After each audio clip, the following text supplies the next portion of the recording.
Salve, galera! Estamos aqui mais uma vez para mais uma live. Eu e o grande Danilo. Diz aí, Dan, como é que você tá? E aí, Fábio, boa tarde, pessoal. Espero que estejam todos bem. Hoje estamos aqui, para mais uma live tentando interpretar aí esse Brasil contemporâneo, né? A gente já falou aqui de economia, de política, né? De conceitos aí da sociologia. E hoje a gente vai mudar um pouquinho a área, né, Fábio? E falar aí sobre política externa, diplomacia, que é um tema que eu pessoalmente gosto muito, né? E a gente também sempre bate um papo sobre isso aí. Aliás, vale chamar atenção, né, Dan, para o fato de que nós aqui no Vestibular em Cena temos uma playlist exclusiva para a diplomacia Uhum. brasileira barra mundial, né, que você, aliás, desenvolveu, chamada VecMum, né? É uma Exato. diplomacia, é uma playlist não somente sobre diplomacia, né, mas também sobre simulações da ONU, né? Uhum. Pois é, foi em 2018, se eu não me engano, né? E foi assim uma experiência muito bacana. O meu primeiro contato aqui gravando vídeos e tal, então foi um desafio, mas foi muito bacana. Eu aprendi muita coisa e vou tentar também recuperar um pouquinho daquilo que está lá, mas recomendo para a galera que quiser se aprofundar um pouquinho, né? Lá tem outros temas, né? A gente fala sobre geopolítica, né? Sobre África, sobre Estados Unidos. Então, mas hoje aqui a gente vai se concentrar sobre o Brasil. Sobre Brasil. Então vamos lá. Sem mais delongas, como de costume, compartilhando, né, o nosso slide, a nossa curadoria de imagens aqui junto com vocês. Ô Dan, eu vou. Vocês estão vendo meu slide, né, Dan? Aham. Aí eu preciso colocar a nossa câmera do lado oposto. Espera aí um pouquinho só. Uhum. Espera aí, galera. Aí, agora sim. Muito bem. Eu vou deixar assim porque daí eu consigo também ver o Danilo e ver vocês, tá legal? Muito Uhum. bem, Dan. A gente intitulou o nosso encontro aqui, né? Como você já bem colocou, a gente vem falando sobre Brasil contemporâneo. Essa playlist, essa série de vídeos trata sobre Brasil contemporâneo e é uma espécie, digamos assim, de fenomenologia, né? Para poder brincar um pouco com as palavras. São diferentes Uhum. percepções, diferentes pontos de vista a respeito, né, do nosso país. E hoje você intitulou a aula com o título, enfim, eu gostei do título, na verdade, O Brasil Visto de Uhum. Fora, né? Tu quer contar Exato. um pouquinho para a gente a respeito da fotografia? Sim, bom, isso ocorreu em 2016, né? Quando o elenco do filme Aquários, né? Eu não sei se a galera acompanhou esse filme, mas eles foram para Cannes, né? Isso é um retrato deles em Cannes. E, bom, né? O elenco se reuniu ali na porta de entrada, no tapete vermelho, com essas mensagens, né? Porque em 2016 estava ocorrendo o processo de impeachment da presidente Dilma. Então, eles acusaram ali, né, de que estaria ocorrendo um golpe no Brasil, né? Isso seria um golpe parlamentar aí. E eu acho muito interessante a gente pegar esse momento, né, para a gente analisar o Brasil, o antes e o depois, né? Talvez esse momento seja um momento marcante, porque a gente pode se perguntar, né? O Brasil visto de fora, né? O olhar estrangeiro sobre o Brasil, o olhar internacional. Como é que isso é direcionado, né? Ou seja, será que o Brasil é desejado ou será que o Brasil está isolado, né? Eu acho que essa pode ser uma pergunta-chave para a gente entender, né? Enfim, o que está acontecendo hoje e também, né, recuperar aí um pouquinho do que o Brasil foi desde a década de 60 aí, que eu acho que é onde a gente vai se concentrar mais na apresentação. Legal. E para quem não conhece o filme Aquários, né, Dan? A gente não está ganhando nada com isso, tá legal, mas é uma política da boa vizinhança. O filme ainda está disponível na Netflix, beleza? E é um filmaço, tá certo? Você pode não gostar do Kleber Mendonça, você pode não gostar de Sônia Braga, você pode não gostar de cinema, mas, independente disso, é um filme de ordem cinematográfica e também de ordem de roteiro, Uhum. né? E como a gente diz no cinema, o argumento fílmico, né? Ou seja, a maneira como você cria um enredo, uma interpretação a respeito da realidade brasileira, o filme é ímpar. Ô Dan, e por falar em diplomacia, e você falou, né, entre desejado e isolado, que são dois termos fortes aqui Uhum. para a gente entender também a ideia de vizinhança. Ou seja, quando a Uhum. gente fala de diplomacia, isso me remete de alguma forma à ideia de vizinhança, que é um dos temas do filme, pois, afinal de contas, o Aquários é o nome do prédio que, na Uhum. realidade, ainda existe na praia de Boa Viagem, em Recife, e se chama Oceanic, mas conta a história dessa moça, né? No filme ela é uma professora acadêmica e na realidade ela é uma arquiteta que ela está sendo ameaçada constantemente, digamos, pelas construtoras, pelo grande capital, por forças religiosas, digamos assim, tá certo? Então, uma vez que a vizinhança lhe é hostil, né, é bastante interessante a gente entender um pouco como o apartamento dela, de alguma forma, representa esse microcosmo, né? Ou seja, uma ideia também de solidariedade, de pertencimento, de familiaridade. E dentro do apartamento dela também nós temos todo um universo cultural, né? Existe não somente a exploração de músicas que remetem à memória afetiva brasileira de todo o século XX, mas também uma série de fotografias, né, de dispositivos de memória que vão evocando esse sentimento de pertencimento, né? E por que não, quando a gente fala de sentimento de pertencimento, a gente também está falando de um sentimento de patriotismo, né? É importante deixar claro que não é da nossa proposta aqui, mas evidentemente a gente vai tangenciar um pouco esse papo de quais seriam as diferenças entre patriotismo e nacionalismo, né? Entre xenofobia, enfim. Logo de cara, é importante deixar claro que nós também estamos falando a respeito disso, e o filme Aquários, não somente pela sua reputação internacional, né, pela sua expressão internacional, mas também pelas questões internas ao filme, dizem muito sobre esse Brasil contemporâneo, né? E aí, para a gente seguir adiante, vamos lá para ver melhor o nosso itinerário aqui, Dan. Você quer contar um pouco? Pode ser, Fábio. Bom, né, já que a gente pensou essa chave, o Brasil visto de fora, né, então tem algumas coisas que a gente precisa ver melhor aí, a gente precisa analisar melhor. E, né, aí tem o itinerário, né, da nossa apresentação, a gente começa aí apresentando, né, os pilares da diplomacia brasileira, né, que vai ganhar muito corpo, né, e substância ali com o Rio Branco, né, onde vai ser fundado, assim, de certa maneira, a diplomacia brasileira, né, com a sua tradição aí de soft power, né, que seria a arte da negociação, né, de solução pacífica dos conflitos, já que se você pegar o Brasil, por exemplo, o Brasil não tem um histórico de militarização, né, de guerra. Você pode pegar o exemplo da Guerra do Paraguai e talvez a participação do Brasil ali no final da Segunda Guerra, né, com os pracinhas da Força Aérea Brasileira. Mas o Brasil não tem o histórico, né, de participação de conflitos, e sim da mediação desses conflitos, né, por meio das negociações.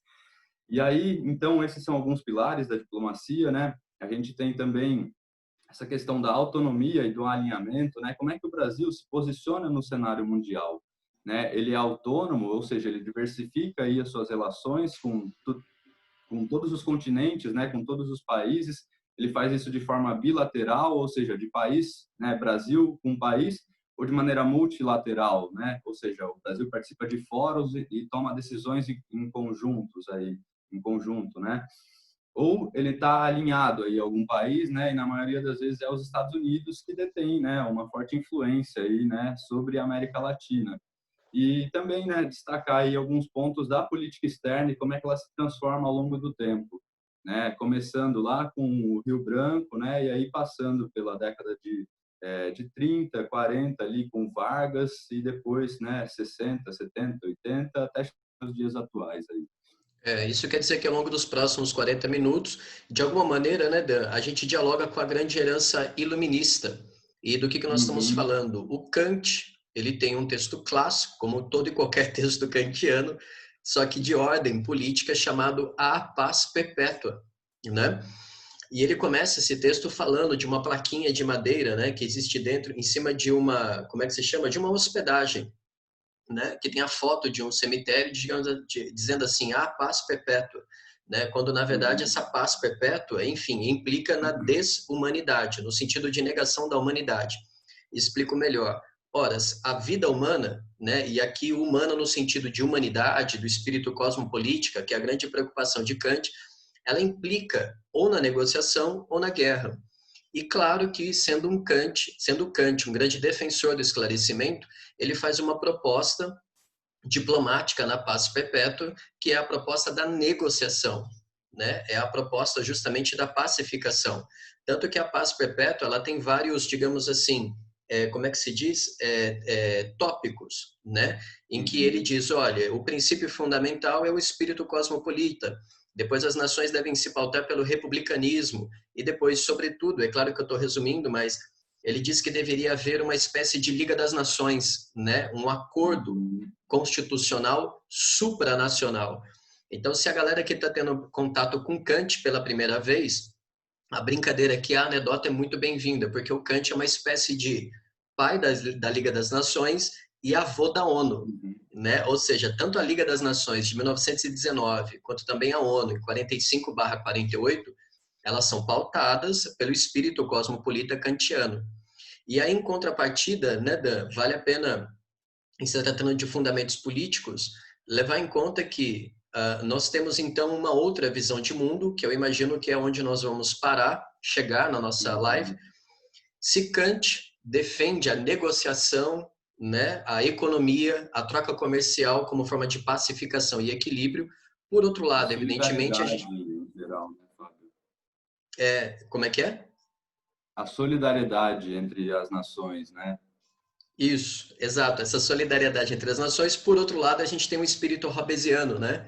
E aí Hobbes, eu imagino que seja um cara que dispensa apresentações, porque o Hobbes ele parte do princípio, ou então a diplomacia hobbesiana parte do princípio de que a guerra seria a melhor solução. Então, quanto mais forte o meu Estado, menor a possibilidade de guerra, porque eu me imponho sobre os outros países. E isso nos leva, então, à tirinha do Dahmer, né? Nós temos uma tirinha aqui do André Dahmer que pode ser bem legal para a gente fechar esse slide. Eu espero que a amarelinha aqui dê para a galera ver, né? O homem na ilha diz assim: temos dois grandes grupos de homens no mundo, os egoístas e os solidários. Os egoístas sempre causam todo tipo de sofrimento e violência, e ele joga, né, lançando a pedrinha. Os solidários apoiam. Quer dizer, o Dahmer aqui sempre com essa visão de mundo pessimista, né, realista, tentando entender na charge como a solidariedade, apesar de uma abstração, de uma ideia, né, de uma força intelectual, ela ainda não é forte o suficiente para vencer a realidade, mas de alguma forma a convicção na diplomacia existe, né? Vamos lá, Dan, seguindo? Seguindo. Manda ver, quer apresentar para a gente? Pode ser. Bom, esse sujeito aí, né, com esse bigode bem típico aí das décadas de 10 e 20, é o Barão do Rio Branco, né? E, bom, ele ficou muito conhecido aí porque ele, de certa maneira, fundou, né, os pilares da diplomacia brasileira. Ele foi ministro das Relações Exteriores do Brasil de 1902 até 1912, né, e ele foi responsável aí pela consolidação territorial brasileira, que isso não se deu por conflitos armados, né, por guerras, né? Ele conseguiu consolidar o território brasileiro, resolvendo aí algumas questões do Amapá, em Santa Catarina, e a mais conhecida talvez seja a questão do Acre, né? Por meio de negociações, né? Então, de certa maneira, estava fundado aí essa questão das soluções pacíficas desses conflitos, né? Que é uma marca do Brasil, né? Que ele vai carregar aí ao longo da sua história, né? E ao longo da sua política externa. E aí também tem uma questão interessante, né? Porque se a gente for comparar no Império Brasileiro, né? A política externa ela era feita pelos membros da aristocracia, né? Pela elite ali que estava mais próxima ao imperador, né? Não havia um corpo organizado e direcionado, né? Eram escolhidas pessoas que estavam ali participando politicamente, né? Do interesse do imperador, e essas pessoas eram enviadas para as missões, né? Para negociar questões e tal. Mas a partir do Rio Branco ele começa a incorporar, né, e trazer uma certa profissionalização da diplomacia, né? E talvez, né, aí do lado a gente tem a foto, né, o de cima é o Palácio do Itamaraty, no Rio de Janeiro, que é o antigo Ministério das Relações Exteriores, né, que vigorou aí acho que de 1900 até 1970, e depois, né, ele foi transferido para Brasília, né, com a construção de Brasília, e é o Palácio dos Arcos aí que foi, né, desenhado pelo Niemeyer, e é o Ministério das Relações Exteriores atualmente, né? E bom, eu gostaria de destacar nisso, né, que ao longo aí depois da participação do Rio Branco como ministro das Relações Exteriores, né, em 45 a gente vai ter a fundação do Instituto Rio Branco. Né? Eu não sei se quem está acompanhando a gente, Fábio, tem interesse em ser diplomata, né, ou em seguir a carreira diplomática de alguma forma, mas, né, com certeza, se tem esse interesse, já deve ter ouvido falar do Instituto Rio Branco. E, bom, o Instituto Rio Branco, né, ele foi responsável aí pela profissionalização dos diplomatas, porque, primeiro, né, para você fazer o Instituto Rio Branco, você tem que prestar um concurso público. Então, de certa maneira, você democratiza o acesso, apesar de ser uma prova ainda que exige muitos conhecimentos, né? Até hoje, para você prestar o Instituto Rio Branco, você precisa saber francês, né? Então, é uma prova bastante difícil e concorrida, mas isso também garantiu, né, a profissionalização desse corpo diplomático com a institucionalização aí de princípios da diplomacia brasileira, porque se a gente for pensar, né, a diplomacia ela é uma questão que pertence ao Estado brasileiro e não a governos brasileiros, né? Eu gosto de diferenciar isso, porque, né, independente do governo que está no poder, as relações com outros países vão continuar, né? Então, é uma questão que tem que ser dirigida é, com um pensamento de médio, longo prazo aí, né? Não dá para você ser imediatista na diplomacia, porque é uma questão que envolve muita negociação, né? Correção de ruídos na comunicação aí, tem muitas pontas envolvidas e para você, né, obter sucesso nas negociações, você precisa de pessoas preparadas, né, que é o que o Instituto Rio Branco forma, e de uma institucionalização, né, de todos esses princípios aí. É bem interessante.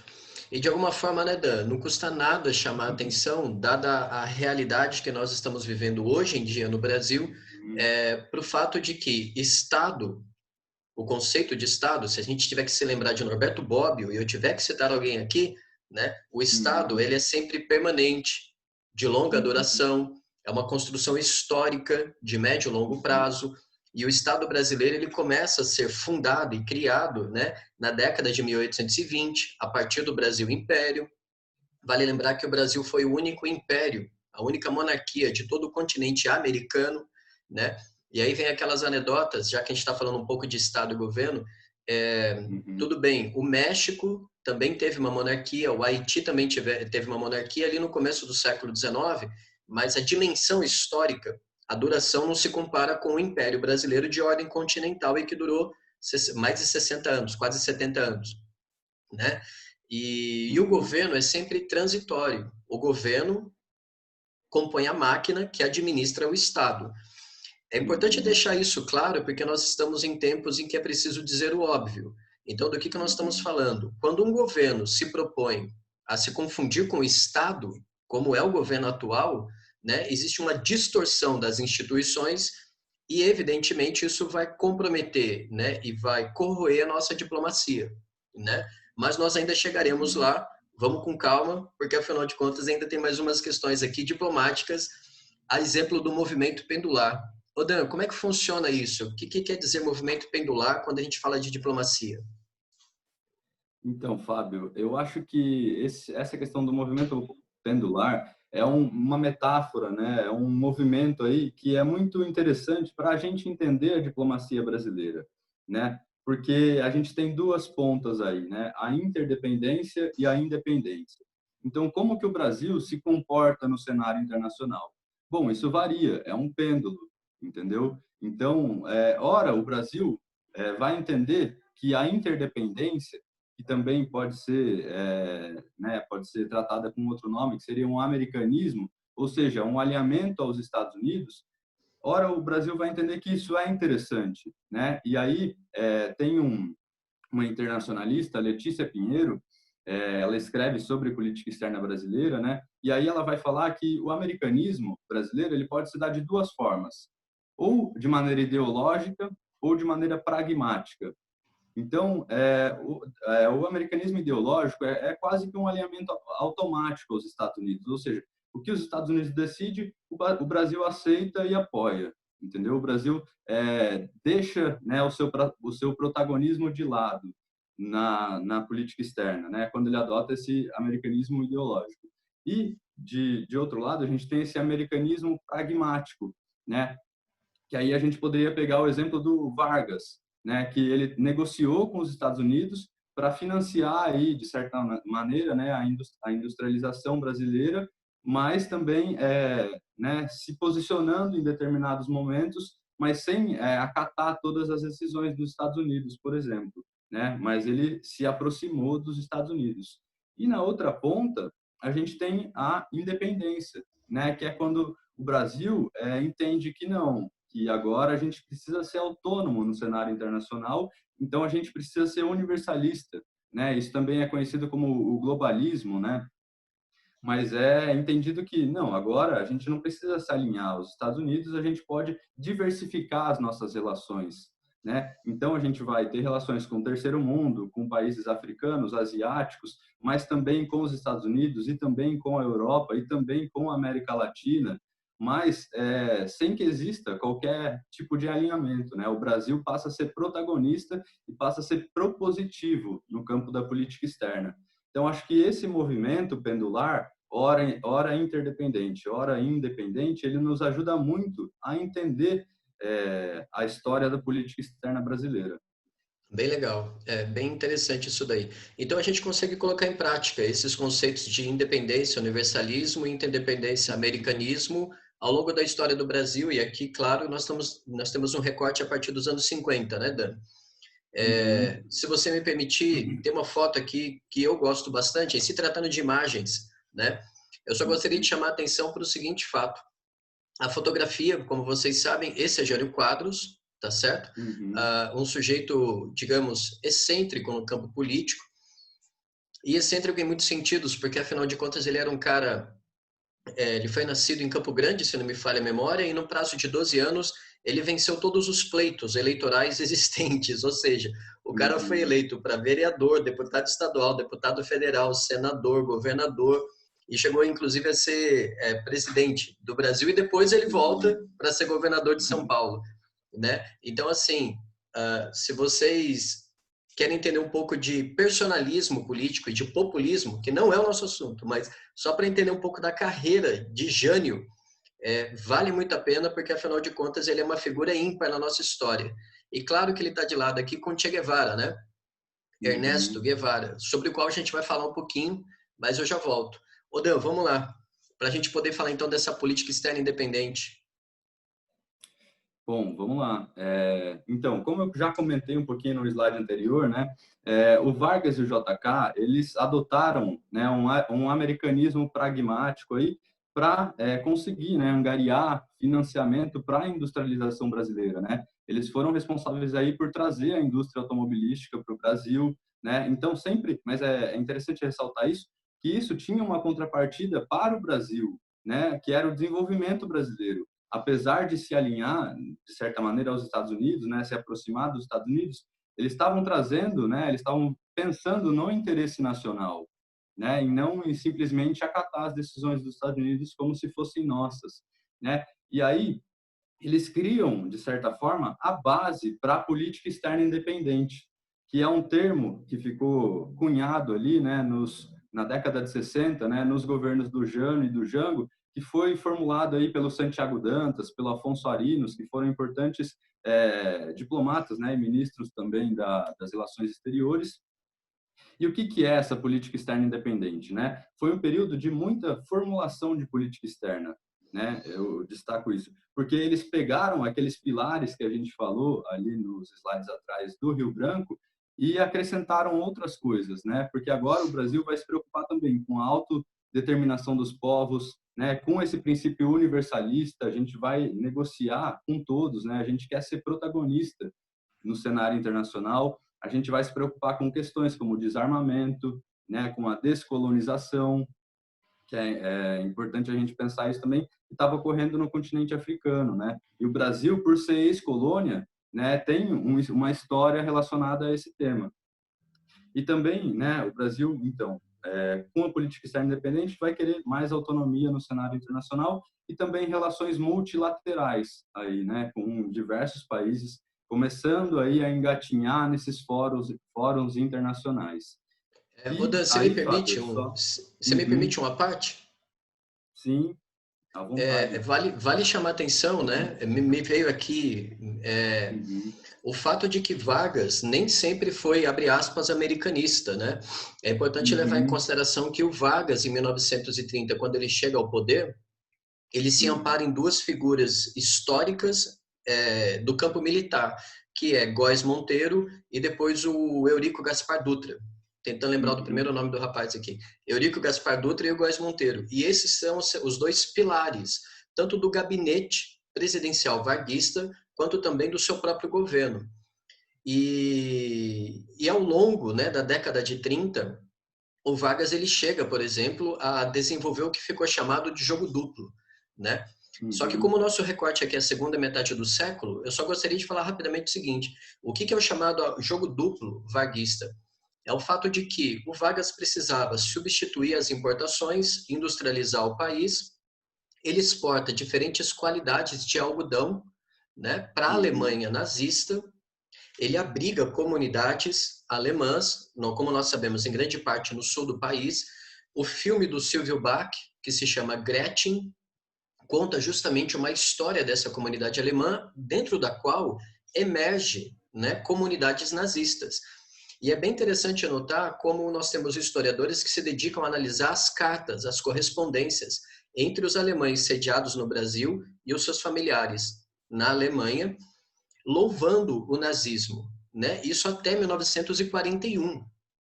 Ou seja, perceba então assim que quando a gente fala de diplomacia, é importante levar em consideração também o pragmatismo do Vargas, porque só em 1941 é que de fato ele realinha a política por força da Segunda Guerra Mundial, da uhum. ameaça, né, do avanço da guerra sobre a África, o fato da nossa região Nordeste ficar vulnerável, né, à marinha internacional. Enfim, tem toda uma questão aí que, rapidamente aqui, vale trazer para o fato, para a gente poder entender como é que, a partir de Vargas, então, a gente compreende essa política externa independente, né? Ou seja, do ponto de vista Uhum. pragmático, né? Sim, isso que você falou, Fábio, do jogo duplo, né? Também pode ser, tem um outro termo para isso que seria uma equidistância pragmática, né? Então você negocia tanto com os Estados Unidos, mas também com a Alemanha, né? E que foi mais ou menos o que a política externa independente tentou fazer, né? Já que a gente estava num período da Guerra Fria, então eles tentaram adotar essa autonomia pela distância, ou seja, bom, né? A Guerra Fria está aí, então vamos tentar ser neutro, né? Não vamos nos aproximar nem tanto dos Estados Unidos, nem tanto da União Soviética. E aí tem uma questão interessante, né? Que é como a política externa ela reflete na política interna do país, né? Então, por exemplo, a gente tinha o Jânio, que era um político de direita ali, ele era do Partido Democrata Cristão, se eu não me engano, né? Mas bem alinhado ao DN, e o Jânio vai usar a sua política externa para tentar alargar a sua base eleitoral. E por isso, né, é um dos motivos dele se encontrar com Che Guevara, ou seja, ele faz um aceno à esquerda, né, mas ele foi muito mal interpretado na época, visto que, né, foi 2 anos depois da Revolução Cubana e a gente estava num período de Guerra Fria, né? E o Jango, por sua vez, né, quando o Jânio renuncia, o Jango estava na China. Então, né, ele já era acusado de ser comunista, né, esse tipo de coisa.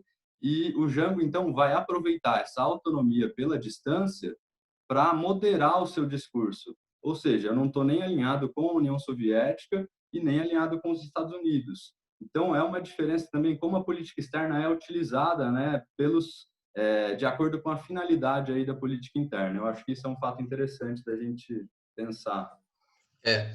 Rapidinho, para a gente poder avançar em relação à ditadura militar. O Che Guevara, o Ernesto, ele estava aqui no Cone Sul, em Montevidéu, para uma reunião, para uma Uhum, conferência das esquerdas mundiais, leia-se, tricontinental, porque esse uhum, papo de tricontinentalidade, né, da libertação do terceiro mundo, também chamado de terceiro mundismo, era uma das alavancas não, era uma das pontas de lança, né, da Revolução Cubana, era uma dimensão da uhum, Revolução Cubana, tentar como que conciliar as esquerdas latino-americanas e depois tanto que o Che é enviado e ele vai para a África, né?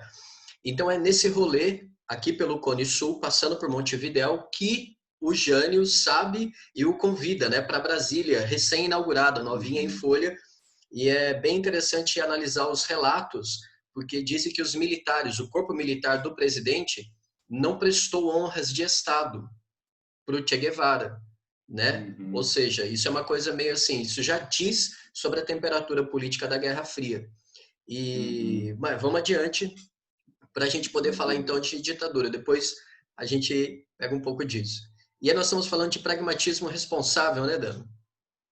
Isso. Bom, eu vou tentar ser breve aqui, né, sobre a ditadura.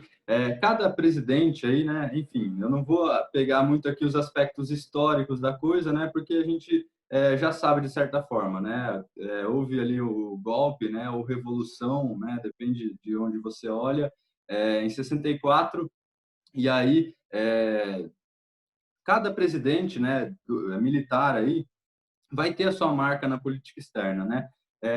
O Castelo Branco, por exemplo, vai adotar um americanismo ideológico quase messiânico, aí se alinhando e aceitando, né, essa interdependência assimétrica para se desenvolver, né, com essa associação aos Estados Unidos. Depois a gente tem o Costa e Silva, que era um presidente linha dura, né? Ele vai, né, ali editar o AI-5, por exemplo, e ele vai tentar essa linha dura, né, na política interna vai refletir também na política externa, porque ele vai estar muito preocupado com a questão da segurança nacional. Então eu estou destacando aqui assim pontos, né, principais desses presidentes. Depois a gente tem o Médici, né, que vai ser um período de muita euforia ali do milagre econômico que a gente já falou aqui várias vezes, né, Fábio? O Brasil também vai ganhar aí a Copa, né, de 70, e é esse clima de ir para frente Brasil, e o Médici então vai ter, né, a primeira vez que o Brasil vai ter um projeto de projeção de poder, é um projeto de Brasil potência, né? Isso vai ser durante o governo Médici. E aí a gente chega no Geisel, né, que é responsável por esse pragmatismo responsável, né? Repetir aqui. Mas o que é o pragmatismo responsável? O Geisel, ele vai retomar os princípios da política externa independente, que a gente tratou ali, ou seja, de diversificação de relações. O Brasil, nesse momento, vai retomar as suas relações com a Europa, com o Japão, e, só que a diferença, né, da política externa independente para o pragmatismo responsável, como eu tratei no slide anterior, né, lá tinha algumas questões políticas aí, né, ou de alargamento da base, no caso do Jânio, ou de moderação, no caso do Jango. Já no Geisel, isso vai ser uma tentativa de superar o passado, né, e garantir autonomia para o Brasil. Né? Então, por isso que é um pragmatismo responsável. Ou seja, ele adota essa responsabilidade no plano externo e de maneira pragmática, ou seja, como favorecer o desenvolvimento brasileiro, né, a partir da política externa. E aí depois vem o Figueiredo, né, com a abertura democrática e ele vai, né, tentar retomar um pouco aí das relações regionais brasileiras, né, de maneira sucinta, é mais ou menos isso que acontece na política externa durante a ditadura. Você destacou a doutrina de segurança nacional. Ô Dan, se você me permite, a doutrina Uhum, de segurança nacional ela foi muito bem estudada por um padre chamado Joseph Combin. uhum, Aí. Joseph Combin, tá certo? Então, se a galera quiser saber mais a respeito dessa doutrina, dá um Google aí no Joseph Combin, doutrina de segurança nacional. Rapidamente, em linhas gerais, bicho, essa doutrina de segurança nacional, ali nos anos 60, identificava o inimigo externo como também o inimigo interno. O que isso quer uhum, dizer? Aí seria motivo para uma outra live também, para a gente poder bater um papo sobre teorias de guerra, pegar desde Clausewitz, né, passando por Carl uhum, Schmitt, até chegar nisso. Significa dizer que o inimigo da nação, ou seja, aqueles à esquerda, comunistas, trotskistas, qualquer um considerado subversivo, seria passivo, então, de opressão, seja de prisão ou então de violação do habeas corpus, que é o que acontece com o AI-5, entendeu? Então, só para deixar claro aí que quando a gente fala de diplomacia, não significa, no caso da Guerra Fria, significa então, você não está falando somente de uma relação com aquilo que é estrangeiro, do lado de fora do território. uma vez que todas as ditaduras latino-americanas, né, elas viveram sob a égide, como a gente diz, sob o signo da doutrina de segurança nacional. E um exemplo disso, cara, é a Operação Condor, que seria motivo para uma outra live também, para um outro encontro. Porque logo depois do golpe militar do Chile, né, em 1973, a DINA, o Departamento de Inteligência Nacional do Chile, fez uma reunião com os cabeças militares, com a inteligência militar de todo o Cone Sul e falou, bom, o negócio é o seguinte, a gente está recebendo aqui maquinário da IBM, tem um trem novo aí chamado computador, que calcula dados, informações, e a gente pode colocar em prática para poder combater o inimigo interno. E aí, então, passa a existir essa Operação Condor, que, como o próprio nome diz, procura vigiar todo o território e também a ideologia, a cultura do Cone Sul, né? E, por último, mas para terminar, mas não menos importante, Dan, como você falou desse pragmatismo responsável, levando em conta aqui os direitos humanos, vale lembrar que nos anos 70, nos Estados Unidos, você tem a vitória do Jimmy Carter. E aí o Carter é um presidente pró-direitos humanos, ou seja, a presidência do Carter é um dos fatores, que fique claro, um dos fatores que contribui, né, para o que você chamou de abertura, né? Ou seja, para abertura lenta e gradual e para distensão política, que hoje em dia, né, na historiografia é chamado também de descompressão do autoritarismo, né? Então, fica aí a sugestão para a galera entender também um pouco desse guarda-chuva da Guerra Fria, né? Agora, seguindo adiante, da redemocratização, Dan. Vamos lá? Eu começo? Beleza. Por favor. Vamos lá. Bom, então, só para recapitular aqui uma coisa, né? Década de 60, política externa independente. A gente passa pela ditadura, né? E eu destaco aí o pragmatismo responsável, que a gente vai retomar essas duas coisas ainda. E aí, na década de 90, né, com a redemocratização brasileira, né, ou seja, o Brasil passa a ser democrático, é interessante também pegar essa chave, né, da participação política, porque o Brasil vai trazer isso para a sua política externa. Né? Se lá na década de 60 a gente tinha autonomia pela distância, agora a gente vai querer ter uma autonomia pela participação também. Né? Então, a partir da década de 90, ali, o Brasil começa a participar de diversos fóruns internacionais, né? Assinar tratados, né? No governo FHC, a gente vai ter finalmente a assinatura do TNP, né? O Tratado de Não Proliferação Nuclear, né? Então, o Brasil passa a adotar esse institucionalismo também de maneira pragmática, ou seja, se a gente não consegue, né, resolver as questões por fora das instituições, a gente precisa entrar nessas instituições para garantir autonomia dentro delas. Esse é o pensamento, mais ou menos, né? E aí também a gente vai ter um período de integração regional, né, com a criação do Mercosul, né, ali em 91, se eu não me engano. Isso. Né? A gente também vai ter uma tentativa de um acordo de livre comércio sul-americano, né, no governo Itamar Franco, mas que não vai para frente, mas que também foi uma tentativa de integração regional aí, e esse reconhecimento, né, da América Latina como um território, né, que pode ser onde as relações podem ser reforçadas para o desenvolvimento do continente como um todo, né? Porque o Brasil, por ser o maior país, pode ter, né, alguma liderança dentro do continente latino-americano. E aí, Fábio, vale ressaltar que na década de 90 ele é marcado, ali, ditado pelo consenso de Washington, né? Ou seja, o neoliberalismo chega forte na América Latina, né, falando, não, agora vocês têm que abrir os seus países para as empresas internacionais, para as multinacionais, né? Agora, liberalização da economia, né? Essa é a pauta da década de 90.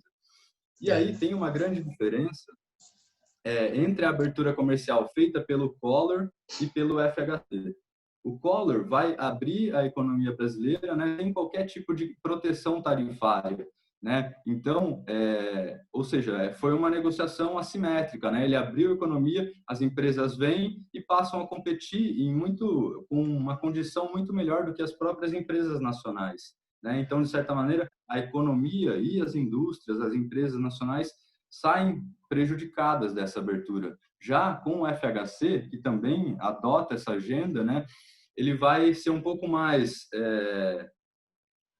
eu ia dizer inteligente, né? Mas não sei se é o termo correto, mas Cauteloso? ele vai, cauteloso, ele vai se preocupar em barganhar essas condições para as empresas internacionais atuarem no Brasil, né? Visando aí o interesse nacional, que isso é uma questão que sempre vai estar muito ali latente, né? Quando a gente fala de diplomacia, qual é o interesse nacional?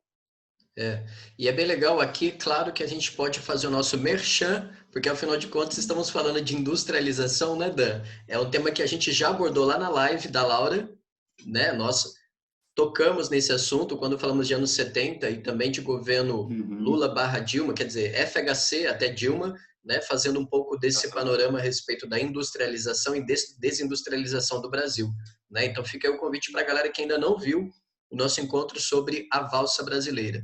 Ô Dan, Uhum. para a gente seguir adiante, eu gostaria de chamar a atenção aqui nesse consenso de Washington. Uhum. Bom, daria para falar bastante, mas eu gostaria de citar Bauman aqui, de trazer para a Uhum. galera. Lembre-se que o Bauman, quando ele fala a respeito, né, no livrinho dele sobre globalização, chamado Globalização, é, ele dá um toque que é o seguinte: olha, o neoliberalismo ele vem com uma pauta que é substituir o Estado-nação por um Estado policial.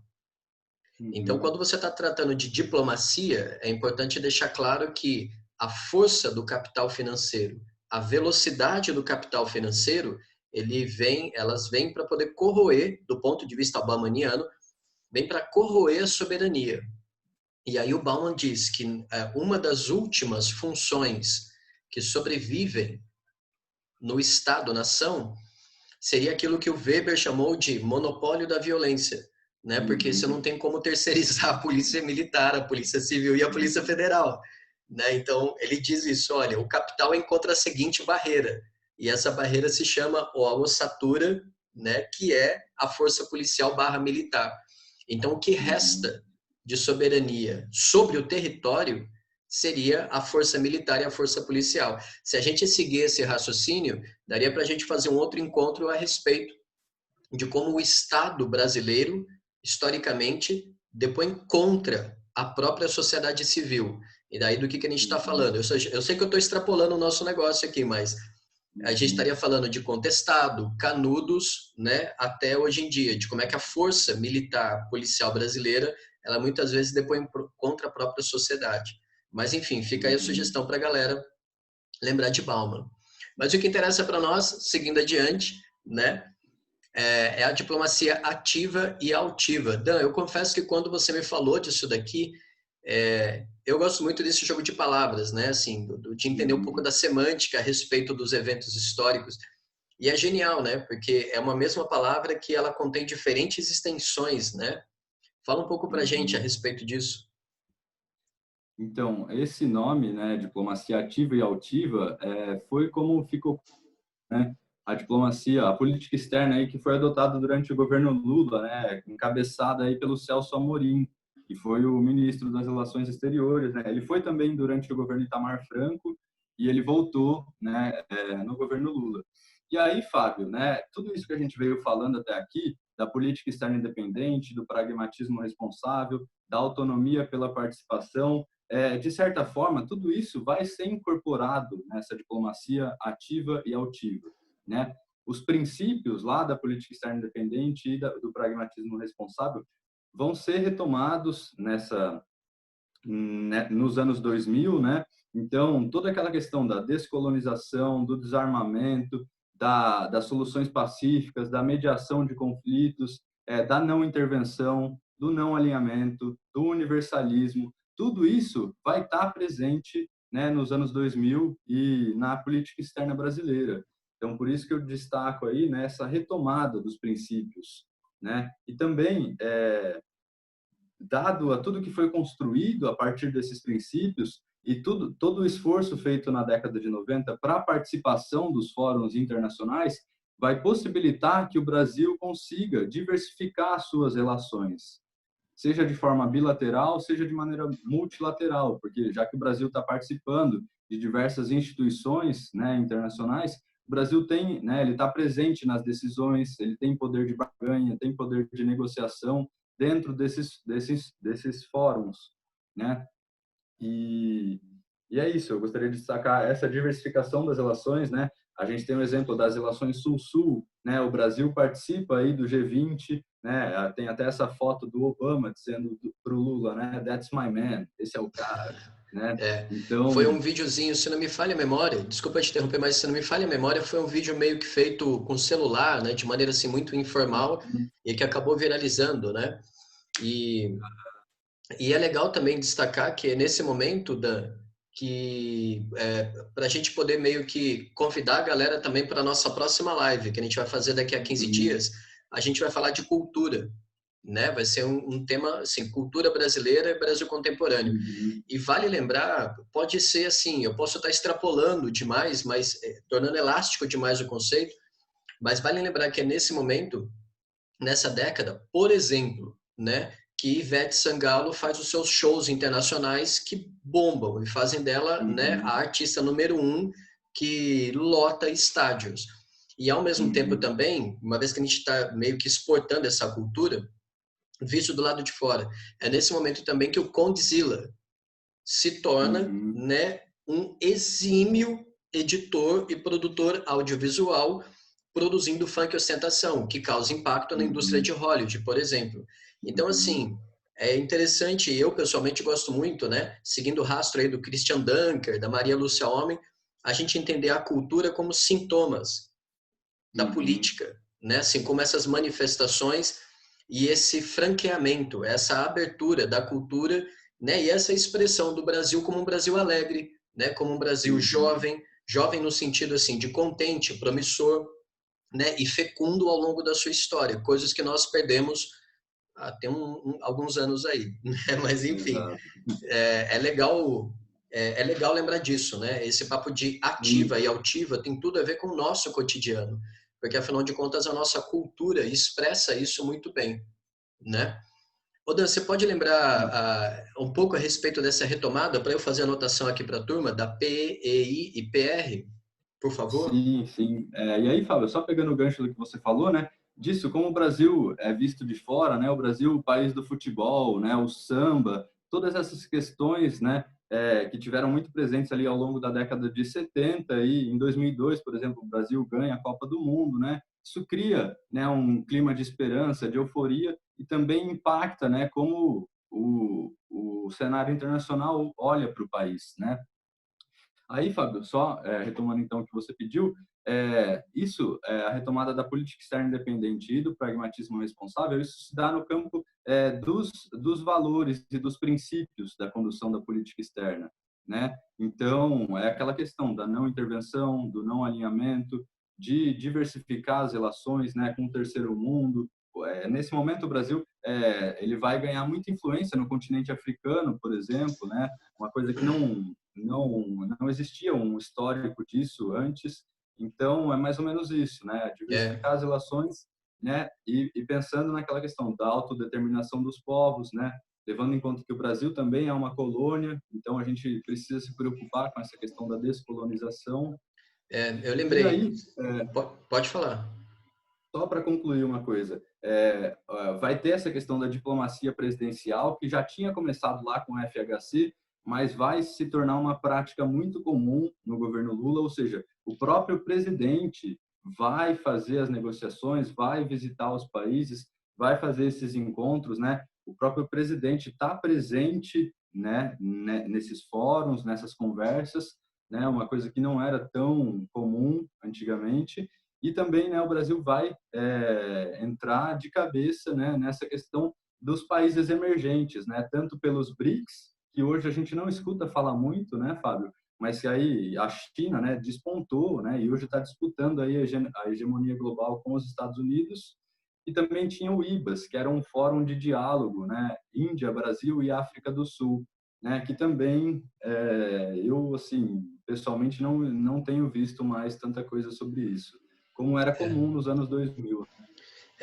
É claro, assim, aí para a gente poder encerrar e ir para os finalmente, Dan, é importante a gente lembrar para a galera também, retomar que em 2008 houve uma crise econômica barra financeira mundial que evidentemente estrangulou essa euforia, né, esse trânsito diplomático e, claro, né, fez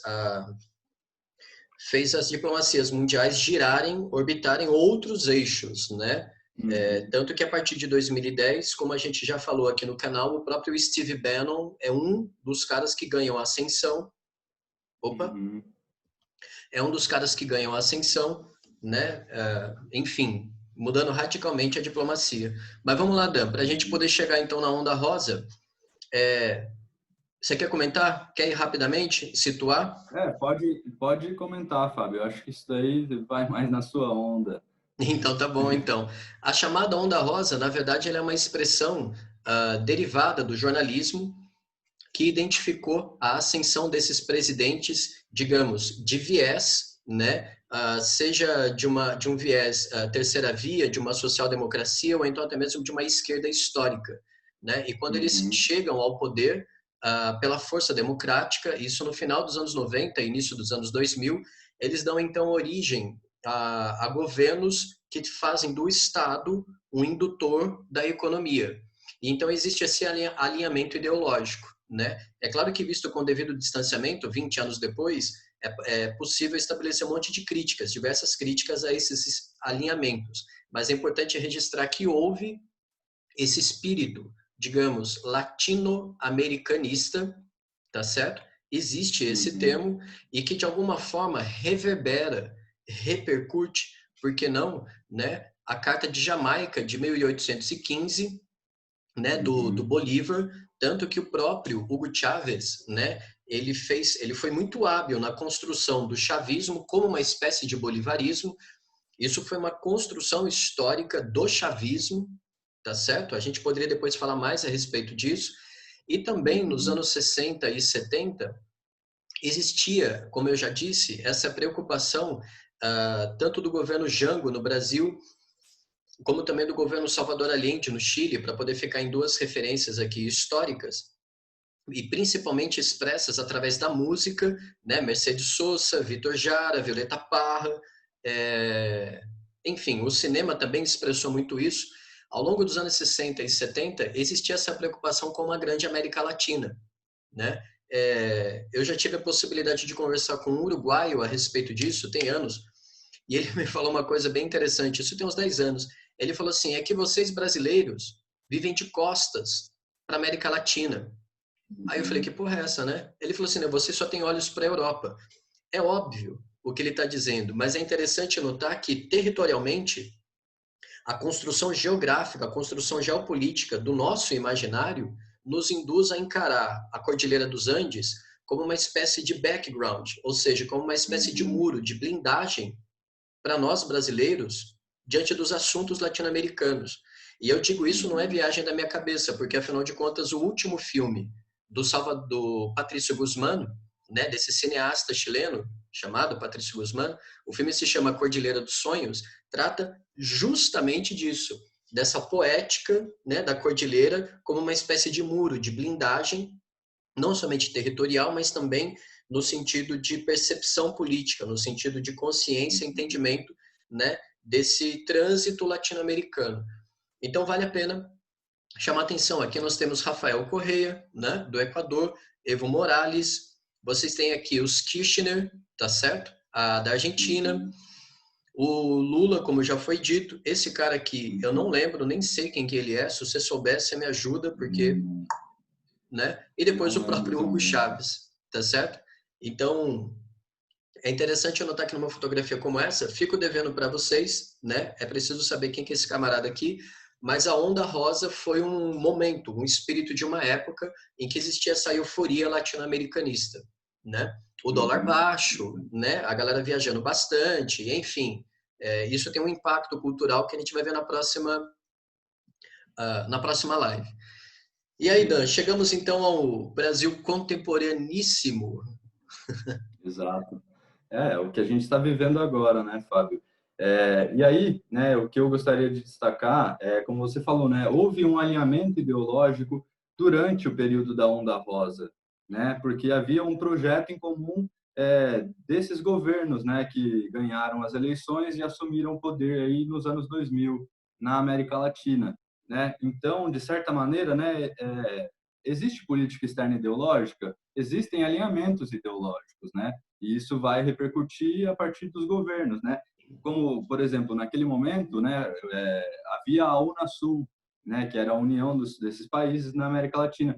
E aí isso foi associado, né, à esquerda e a esses governos. E depois, né, já na década de 2010, o Chile e a Colômbia que tentaram criar o Pró-Sul, que inclusive o Brasil veio a fazer parte, né, mas que seria já um movimento desses governos de direita que assumiram o poder na América Latina, né, na década de 2010.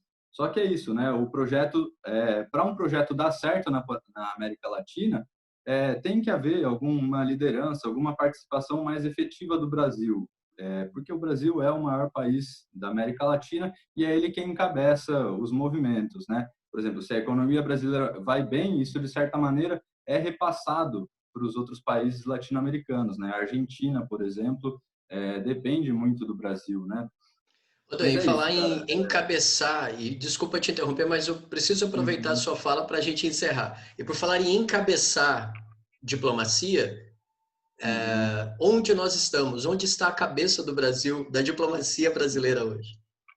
Exato, a gente vai ver isso no próximo slide. Mas só para comentar rapidamente esses tópicos aí que a gente destacou, né? Hoje há um alinhamento dos Estados Unidos, isso do Brasil com os Estados Unidos, né? Isso é claro. Mas eu acho que o que eu gostaria de destacar é que é um alinhamento personalista, né? Entre os dois governos, tanto do presidente Jair Bolsonaro como com o presidente Donald Trump, né? Um alinhamento personalista, ou seja, o governo brasileiro declara que eles querem que o Trump vença as eleições desse ano, né? E onde já se viu, isso não é uma prática comum de um estado declarar, de interferir em eleições de outro país, por exemplo, né? A questão ambiental está vindo com muita força, essa pauta ambiental, né? E o Brasil, sendo o país mais biodiverso do mundo, né, poderia assumir um protagonismo, alguma liderança nessas discussões, mas na verdade tem ficado acuado, tem sido pressionado por fundos internacionais, né? O vice-presidente Hamilton Mourão tem tentado conduzir essas negociações, mas sem muito sucesso, né? E isso pode prejudicar a economia brasileira, né? Porque a sustentabilidade, agora se fala muito em retomada verde, né? Então, essa questão da sustentabilidade vai ser um tema importante que o Brasil poderia, né, ocupar um lugar de liderança, mas que tem, né, deixado isso de lado, né? Aí a gente tem o exemplo da pandemia também, né, entre a ONU e a OMS aí, né, com a postura adotada pelo governo, um negacionismo, né, de não aceitar as recomendações da OMS, ou seja, de que valem essas organizações internacionais, né? O Brasil que lutou aí muito tempo para fazer parte dessa estrutura, né, com a participação nessas instituições, né, para ganhar força, poder de barganha dentro delas, hoje tem negado o seu papel, né, e principalmente as recomendações dessas instituições. E aí, Fábio, a gente chega nessa questão do hard power e do soft power que a gente falou lá no começo da apresentação, né? O Brasil, que sempre teve uma tradição de soft power, de mediação de conflitos, né? Hoje está flertando com o hard power, né? Porque recentemente também saiu um Plano Nacional de Defesa, onde as Forças Armadas brasileiras reconheciam a possibilidade de um conflito armado na América do Sul, né? Então, eu acho que isso tem muito a ver com a Venezuela, né? E toda essa questão que já vem havendo discussões, mas é isso, o governo está se militarizando e como isso também pode se refletir na política externa brasileira, né? É isso que eu gostaria de destacar, esses pontos aí do que a gente está vivendo hoje, né? É, ou seja, em resumo, Dan, se você me permite traduzir dentro do meu repertório aqui, do meu Uhum, entendimento, o que nós estamos vendo então é uma diplomacia anti-iluminista, ou melhor, uma uhum, postura, né, política e diplomática anti-iluminista, porque ela é anti-institucional, né? Ou seja, esse personalismo ele distorce as instituições e, evidentemente, uhum, isso é nocivo para todos nós, porque compromete qualquer possibilidade de entendimento, seja sobre as questões ambientais e, sobretudo, as questões econômicas. A gente viu, né, agora, nesses últimos dias, a debandada da equipe econômica, Uhum. né? E, evidentemente, também as questões sanitárias, né, em torno das vacinas que estão surgindo no mundo. Isso, então, nos leva, Uhum. né, a essa aliança do avestruz, né? Nós temos uma charge aqui bem interessante. Tu quer falar um pouquinho dela? Sim, eu vou comentar rapidinho, para a gente também já ir finalizando, né? A Aliança do Avestruz foi um termo, né, que foi cunhado aí pela Financial Times, né, uma revista britânica, e ela classificou, né, o Brasil, a Nicarágua, o Turcomenistão e a Bielorrússia como sendo os 4 países aí que negaram, né, a seriedade aí, né, a complexidade do coronavírus e da pandemia, né, que já tem nos afetado aí há uns bons meses, né. Então, é como se fosse isso, né? O avestruz é aquela ave, né, que coloca a sua cabeça dentro de um buraco na terra, né? É como se esses países também fizessem esse movimento, né? Ao colocar a sua cabeça dentro de um buraco na terra, você não enxerga a realidade, né? E, enfim, né? Se a gente for pegar o exemplo aí de todos os países no mundo, né? Todos os países se preocuparam, se dedicaram, né? Com a questão do isolamento social, né? Do distanciamento, adotaram um discurso coordenado, enquanto no Brasil, que talvez é o exemplo mais próximo da gente, né? Isso não foi feito. E isso tem gerado e repercutido muito mal na imprensa internacional. É, é, ou seja, é uma postura negacionista, né? Evidentemente. Uhum, Aí eu traduzi em todos os conceitos aqui o que você falou, mais uma vez repetindo, né? uhum, O antiluminismo e também o negacionismo. E eu gostaria de, em se tratando de imagens, Dan, se você me permite, quando a Financial fala da Aliança do Avestruz, eu queria lembrar uma citação que é muito recorrente nas ciências sociais brasileiras, que é a do Padre Vieira, se não me falha a memória, quando ele uhum, fala assim, ele está falando do comportamento do português, né, que vem conquistar o Brasil lá nos 1500. Ele fala assim, o aventureiro, ele corrói a costa tal como um caranguejo, né? Ou seja, uhum, ele não se aventura, ele não tem grandes perspectivas, ele não tem um olhar para o futuro, ele não tem uma visão uhum, prospectiva, né, uma visão mediadora, fecunda, né, projetiva. E aí quando ele fala de que o brasileiro, leia-se, o aventureiro, o português que está em solo brasileiro, tentando conquistar o território, né, e ele usa essa imagem do caranguejo que só anda para o lado, nunca anda para frente, uhum, eu penso que são imagens que encontram alguma ressonância, né? Ou seja, pensando em termos filosóficos assim, a gente poderia depois elaborar muito melhor isso daí. Mas ambas posturas, seja de 500 anos atrás, ou então até de hoje, demonstram muito a respeito da tomada de posição diante do mundo, né? E isso diz muito a respeito uhum, também de quem ainda é convicto no bolsonarismo, né? Ou seja, de que forma que a ignorância pode ser uma escolha infeliz no nosso cotidiano, né? E aí, por fim, então chegamos então no nosso resumindo, que é um momento que eu pessoalmente gosto bastante. Nós temos uhum, aqui um olhar, uma visão de morte, né, para a Amazônia, né? Nós temos a charge da Economist, que já esteve presente nas nossas outras lives, né, Dan? uhum, A Economist tentando singularizar, né, representar uma imagem brasileira, né, transmitir essa imagem do Brasil mundo afora, e é uma imagem infeliz, como nós sabemos. Vale lembrar, não seria demais, daquele vídeo trágico da reunião ministerial do dia 22 de abril, uhum, né, em que o presidente, ao longo de toda a tarde, ele fala inúmeros palavrões, né? É uma reunião de baixo calão, demonstra a degradação moral e política desse país. E aí tem um momento em que o infeliz do Ricardo Salles, que a gente sabe que é um antiministro, né, do uhum, ambiente, ele diz: é preciso aproveitar essa quarentena e a pandemia para poder passar boiada, lembra-se disso, uhum. né? E aí, para a galera seguir adiante, a gente precisa pesquisar e ficar atento com a liberação dos agrotóxicos e não somente também com o grau de devastação do meio ambiente, né? Ô Dan, você Uhum. quer dar essa palhinha a respeito, fazer esse checklist aqui para a gente? De maneira breve, Fábio, é isso, né? A gente já trouxe as outras capas da The Economist, né? Quando o Brasil estava decolando, depois no governo Dilma, quando o Brasil estava rodopiando no ar, né? E agora essa capa é do ano passado, né? Ou seja, agora o que está em pauta é essa questão ambiental e o Brasil está sendo retratado dessa forma, né? ou seja, um país devastado e desmatado, né? E é isso, né? Como a imagem brasileira ela é construída, como o Brasil é visto de fora, como o Brasil, em certos momentos, ele é desejado e como, no atual momento, ele está ficando isolado, né? Porque é isso, o governo atual tem se alinhado aí de maneira personalista aos Estados Unidos, né? E, bom, esse ano a gente tem eleições nos Estados Unidos. Se o outro candidato do Partido Democrata, Joe Biden, vence, como fica a política externa brasileira? Como o Brasil vai se comportar no cenário internacional, sendo que o Brasil vem abdicando aí de diversas relações, principalmente na América Latina, né, com a Argentina, por exemplo, né?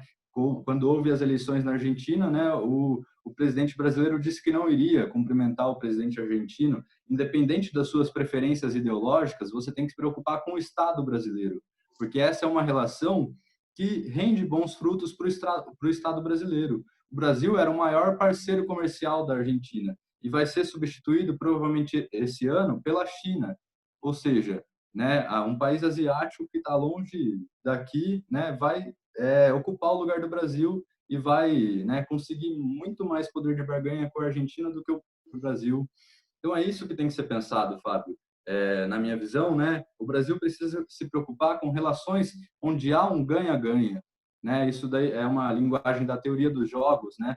O ganha-ganha é quando, né, uma relação onde todos os envolvidos saem ganhando, né? E soma zero é quando um sai ganhando e o outro sai perdendo, que é como eu tenho, né, interpretado essa política externa brasileira, né, no momento atual. A gente está se alinhando aos Estados Unidos sem obter os ganhos prometidos, né, as promessas feitas e também, né, na verdade, esvaziando a nossa agenda internacional. É isso que eu vejo. Muito bom. Posso abrir o nosso slide aqui para a gente se despedir da Pode. turma? Uhum. Aí, legal. Bom, é isso. Dan, mais uma vez, a gente aqui desenvolveu, acho que um bom encontro, né? Um bom repertório, Uhum. e levando em conta também todo o histórico das nossas lives, vale a pena citar mais uma vez, né? Nós já abordamos os aspectos econômicos, já abordamos os aspectos sociais barra sociológicos também, né? Já falamos de aspectos políticos também do Brasil contemporâneo, e agora como que a gente se coloca do lado de fora, né? Procurando observar como é que o mundo e as relações diplomáticas brasileiras vieram sendo construídas ao longo do século XX e onde estamos, né? Onde estamos.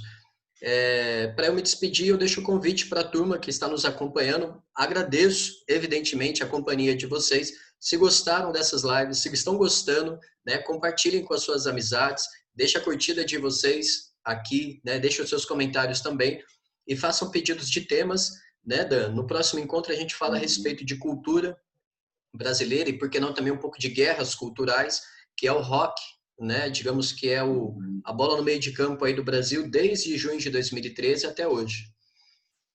Tu quer dar uma Muito bom, palavrinha? Fábio. Eu gosto muito de fazer essas lives porque também é um processo de aprendizado, né? Para mim, assim, ter que, né? A gente fazendo essa montagem dos slides junto é muito bacana, né? Espero que o pessoal que esteja nos acompanhando aí esteja aproveitando esse conteúdo que vai ficar gravado aí, né? Vai ficar no canal. Então, né? Assistam, compartilhem aí com as pessoas que têm afinidades com esses temas que a gente vem tratando. E é isso, né? Espero que a galera esteja gostando. Sugestão de temas são muito bem-vindas, né? E é isso, né? A gente está tentando olhar para esse Brasil contemporâneo com vários olhos aqui, né? Então é Demorou. isso, são várias perspectivas, são vários pontos de vista aí de diferentes campos, né? Diferentes campos científicos aí. E tem sido muito frutífero para mim, espero que para todo mundo aí que esteja nos acompanhando. Queria agradecer, né, a presença de todo mundo que esteve com a gente até agora, agradecer o Fábio pela companhia. E é isso, meu caro. Até mais. Valeu. Até Tchau, tchau, mais, galera. pessoal. Obrigado. Um abraço.